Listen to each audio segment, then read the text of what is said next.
Hey, let's talk about something that confuses more people than almost anything else. Finding the right person. Not just someone, not just anyone. The right person. The one who actually sees you, chooses you, stays. I spent years getting this wrong. Years chasing the wrong people. Ignoring the right ones, contorting myself into versions of me that weren't real just to be liked. I remember one relationship in particular. Smart, funny, beautiful. Everyone thought we were perfect, but inside I was exhausted. I'd spend hours thinking before I texted, trying to say the right thing, be the right version of myself. I'd hide parts of my life I thought she wouldn't understand. I'd agree to things I didn't actually want because disagreeing felt too risky. It ended, of course. They always do when you're performing instead of being real. And I sat there thinking, what's wrong with me? Why do I keep ending up in the same place? Maybe you know the feeling. You meet someone, there's a spark, you get excited, and slowly, almost without noticing, you start shapeshifting. You become whoever they need you to be. You suppress your opinions, abandon your boundaries, lose yourself in the hope of being chosen. And then when it falls apart, you're not just grieving them, you're grieving the pieces of yourself you gave away. This video isn't about tricks. It's not about playing games or becoming someone you're not to attract someone else. It's about something deeper, something the Stoics understood 2,000 years ago. They knew that the quality of your relationships is directly connected to the quality of your character. They knew that you don't find love by looking for it. You find it by becoming someone capable of it. Marcus Aurelius wrote something that stopped me cold when I first read it. He said, "Very little is needed to make a happy life. It is all within yourself, in your way of thinking." That includes love. The way you think about yourself, about others, about what you deserve, it shapes everything. So today I want to share 10 truths, not rules, not commandments, truths, things I've learned through my own failures, through watching relationships succeed and crumble, through studying the Stoics and seeing what actually works. If you're tired of the same patterns, tired of attracting people who can't meet you where you are, tired of losing yourself in the hope of being chosen, stay with me. Drop this in the comments right now. I'm ready to understand. Let's begin. Truth 1. Love is appreciation, not possession. Most people approach love like a transaction. They're looking for someone who belongs to them, someone who fills their needs, meets their expectations, completes their picture of how life should look. But that's not love. That's ownership dressed up in Valentine's Day cards. Marcus Aurelius wrote something that reframes everything. He said, "Love is not about possession. Love is about appreciation." Think about that. Appreciation means seeing someone fully as they are without needing them to be different. It means enjoying their presence without requiring their permanence. It means valuing them for who they are, not for what they do for you. When you approach love from a place of appreciation, everything shifts. You stop interrogating whether they're the one and start enjoying whether they're here. You stop worrying about where it's going and start being present to where it is. You stop trying to lock them down and start appreciating the freedom of choosing each other every day. I had a friend once who was terrified of losing his partner. He'd check her phone, question her friends, monitor her schedule. He thought this was love. He thought this was protecting what mattered. But slowly, quietly, he was suffocating the very thing he wanted to keep. She left, of course, not because she didn't care, because being loved like property is exhausting. The Stoic approach is different. You appreciate, you enjoy, you cherish, but you don't possess, because people aren't things to be owned. They're gifts to be received. And here's the paradox. When you stop trying to possess someone, you become far more attractive. Why? Because desperate energy repels, clinging suffocates, neediness drains. But someone who appreciates without possessing, that's rare, that's refreshing. That's the kind of person people want to be around. So ask yourself, do you want to be loved or do you want to be owned? Do you want to appreciate or possess? The answer will determine everything about who you attract. Truth 2. Choose people who make you better. This sounds obvious, but most people don't actually do it. They choose based on chemistry, on attraction. on the thrill of being chosen. They ignore whether this person actually brings out their best self. Seneca said something simple and profound: associate with those who will make a better person of you. Notice he didn't say associate with those who make you feel good. He said those who make you better. There's a difference. Some people make you feel amazing while slowly eroding your character. They're fun, exciting, magnetic, and also selfish, dishonest, or draining. You feel alive around them, but you also feel smaller, more anxious, less yourself. Other people might not give you the same thrill, but they make you want to be kinder, more patient, more honest. They challenge you without crushing you. They support you without enabling you. They see your best self and call it forward. Which one is actually good for you? I learned this the hard way. I spent years attracted to chaos, to people who were exciting but unstable, passionate but unpredictable. I told myself I was drawn to their fire. What I didn't admit was that their fire kept burning me. It took a long time to realize that love isn't supposed to feel like a battle. It's supposed to feel like partnership, like two people walking the same direction, helping each other carry the weight. Musonius Rufus, one of the great Stoic teachers, put it this way: marriage is a partnership where you make each other better and grow together by acting as a unit. That's the goal, not fireworks every night, not drama and intensity, mutual growth, shared direction, helping each other become who you're meant to be. So ask yourself about the people you're attracted to. Do they make you want to be better? Or do they make you want to escape yourself? The answer is your compass. Truth 3. To be loved, love first. This is one of those truths that seems too simple to matter, but it's everything. Most people walk through life waiting to be loved. They're looking for someone to choose them, see them, value them. They're like empty cups waiting to be filled. But here's the problem. Empty cups don't attract fillers. They attract other empty cups, both desperate for something the other can't give. Hecato of Rhodes, an ancient Stoic philosopher, said something beautiful. If you would be loved, love. It's that direct, that simple, that hard. You attract love by being loving, not by performing love, not by pretending to be loving so someone will love you back, but by actually being a loving person, by practicing kindness, generosity, warmth, not just with potential partners, but with everyone. The way you treat the waiter reveals how you'll treat your partner after 6 months.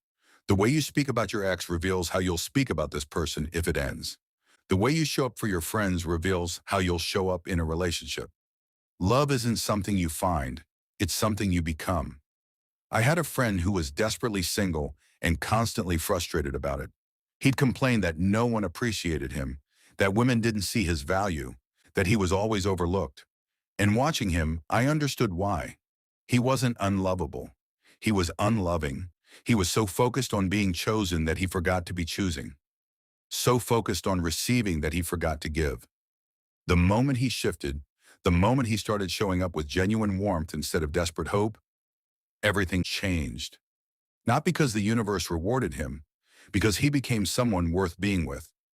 You attract love by being loving, not as a strategy, as a way of living. Truth 4. Love is mutual growth. We've been sold a story about love that's wrong. The story says love is about finding your other half, about someone completing you, about two broken people making one whole. It's a beautiful lie, and it's destroying relationships. Because when you approach love as completion, you approach it from lack. You're looking for someone to fill your gaps, heal your wounds, fix what's broken. And that's not love, that's outsourcing your well-being. Musonius Rufus taught something different. He said love is a partnership where you make each other better and grow together. Notice the difference. You're not looking for someone to complete you. You're looking for someone to grow with. You're already whole, or at least you're working on your own wholeness. And now you want a companion for the journey. This changes everything. When you're whole, you don't need someone to fix you. You want someone to challenge you. You don't need someone to validate you. You want someone to expand you. You don't need someone to stay forever. You want someone to walk beside you as long as your paths align. The healthiest relationships I've ever seen aren't between two people who found each other and stopped growing. They're between two people who found each other and kept growing. Together, separately, always towards something better. They challenge each other. They call each other out. They celebrate each other's progress. They're not afraid of change because they're changing together. That's what you're looking for. Not a mirror, a partner, not a completion, a companion, not a destination, a journey shared. So ask yourself, are you looking for someone to fix you or someone to grow with? The answer will determine everything. Truth 5, expect imperfection. This might be the most practical truth of all. You will be disappointed, they will disappoint you. That's not failure. That's being human. The search results for Stoic wisdom on relationships keep coming back to this. Expect imperfection. People will disappoint you. That's human nature. We build fantasies in our heads. We imagine the perfect person, the perfect relationship, the perfect life. And then reality arrives, messy and flawed, and we feel cheated. We think we chose wrong. We think something's broken. But nothing's broken.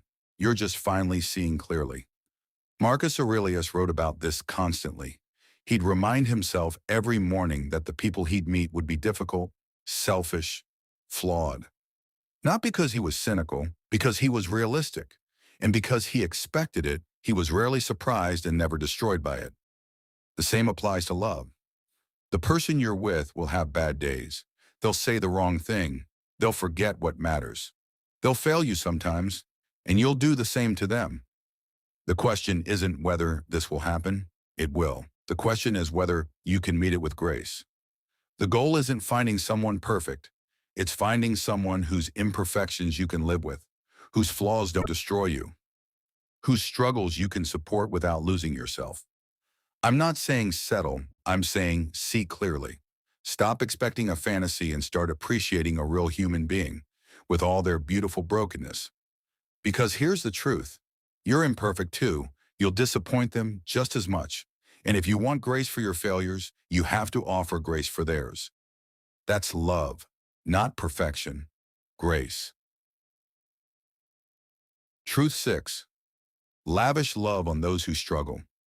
This one is tender, and it might be the hardest to hear. Marcus Aurelius wrote something surprising. He said, "Those who love less should be helped out and lavish with more." Think about that. When someone struggles to love well, your instinct might be to pull back, to protect yourself, to match their distance with your own. But Marcus says the opposite. Give more, love more, not as a doormat, as a gift. This doesn't mean stay in relationships where you're being used. It doesn't mean tolerate abuse or neglect. It means that when someone you care about is struggling to show up, your first response shouldn't be punishment. It should be generosity. I had a friend going through a dark time. He pulled away from everyone, including me. Stopped texting, stopped showing up, stopped being the person I knew. And for a while, I matched his distance. I thought, fine, if he doesn't want to talk, I won't reach out. But that wasn't love. That was pride. He was drowning, and I was waiting for him to ask for help. When I finally reached out, just showed up, no expectations, no guilt, something shifted. He didn't magically heal, but he knew someone saw him, and that mattered. Love isn't transactional. You don't give because they've earned it. You give because it's who you are. And sometimes the people who need it most are the ones who deserve it least. That's not weakness, that's strength. That's the kind of love that changes people. Truth 7. The only way through love's pain is to keep loving. This one is for the wounded, the ones who've been burned and built walls, the ones who've decided it's safer alone. I understand. I've been there. After enough disappointments, you start to think love is the problem. You start to think the solution is to stop caring, stop hoping, stop risking. But here's the truth. Closing your heart doesn't stop the pain. It just stops the love. And without love, there's not much point. Henry David Thoreau wrote, "There is no remedy for love but to love more." Marcus Aurelius quoted this. He understood that love isn't something you can opt out of. It's the whole point. When love hurts, the answer isn't walls. It's more love. Braver love. Not for the same person necessarily, but for love itself, for the possibility of connection, for the next person who might be different. I'm not saying rush back in. I'm not saying ignore what hurt you. I'm saying don't let the hurt become your identity. Don't let the pain convince you that love is the enemy. The Stoics believed in resilience, in taking the hit and staying standing, in loving fully even knowing it might end. Because a life without love isn't safer, it's emptier. So if you're hurt, feel it, heal from it, learn from it, but don't close the door. The right person might be waiting on the other side. Truth 8. You control your response, not them. This is Epictetus, the core of Stoicism, and it applies directly to love. You cannot control whether they stay. You cannot control whether they're faithful. You cannot control whether they love you the way you deserve. But you can control how you respond. You can control whether you show up with integrity, regardless of how they show up. You can control whether you communicate honestly, even when they don't. You can control whether you maintain your boundaries, your self-respect, your worth.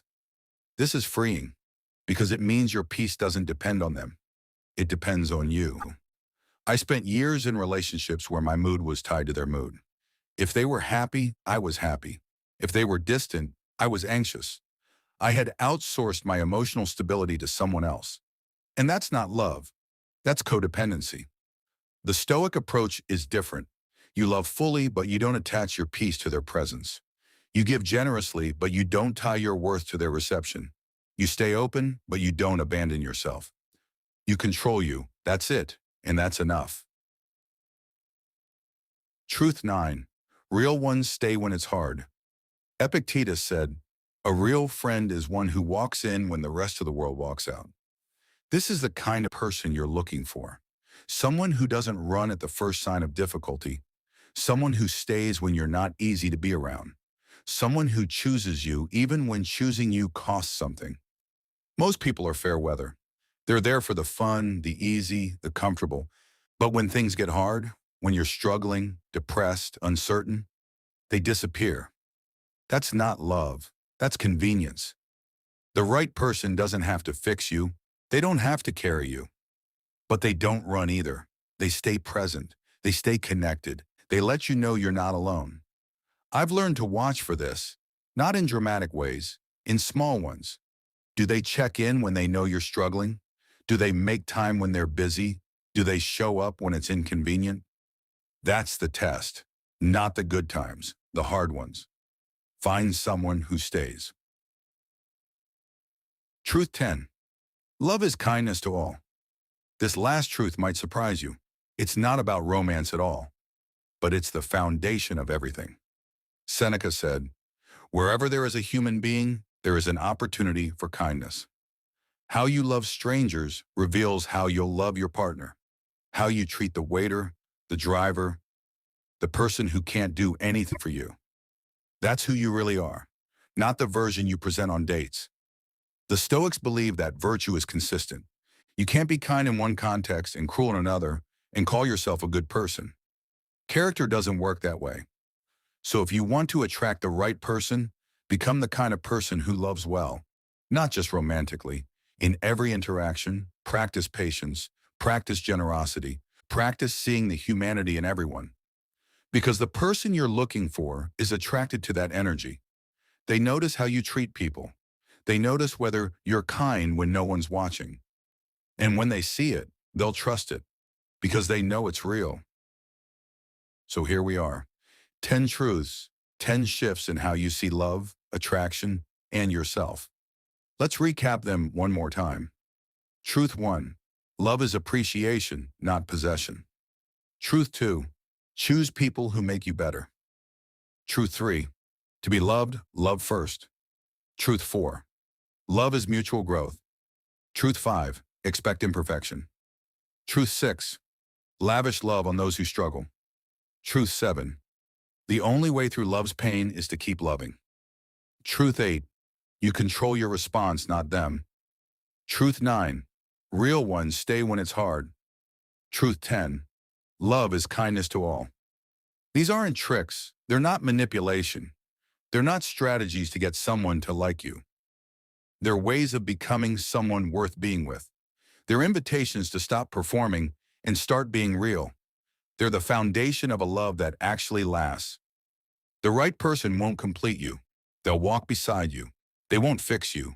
They'll challenge you. They won't stay forever because they have to. They'll stay because they choose to. And you'll be ready for them. Not desperate, not performing, just yourself. Whole, grounded, open. That's the goal, that's the path, that's the truth. If this video resonated with you, hit that like button. Not for me, as a commitment to yourself. Drop a comment and tell me which truth hit you hardest. I read them. I'm with you. Share this with someone who needs to hear it. Someone who's been chasing the wrong people, losing themselves, hoping for something real.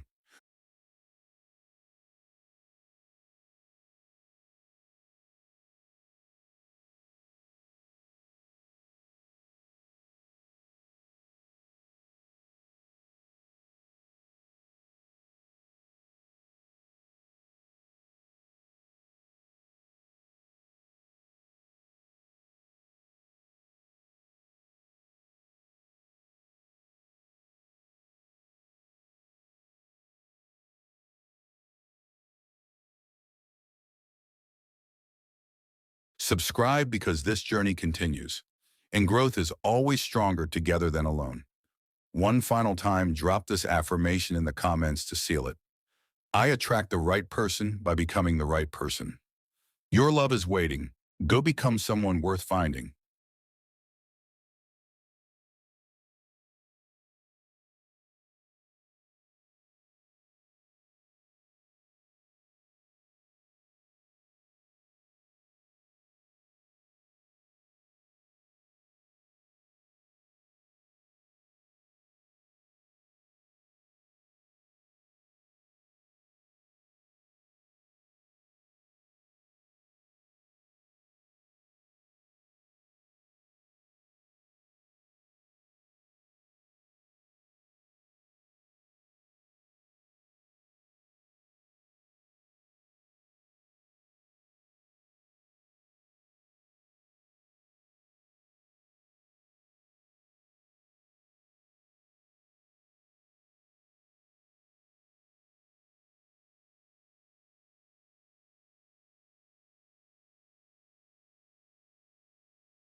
again and again.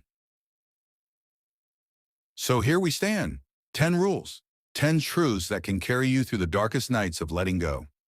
Let's recap them one more time. Number 1. Some stories don't have happy endings. Number 2.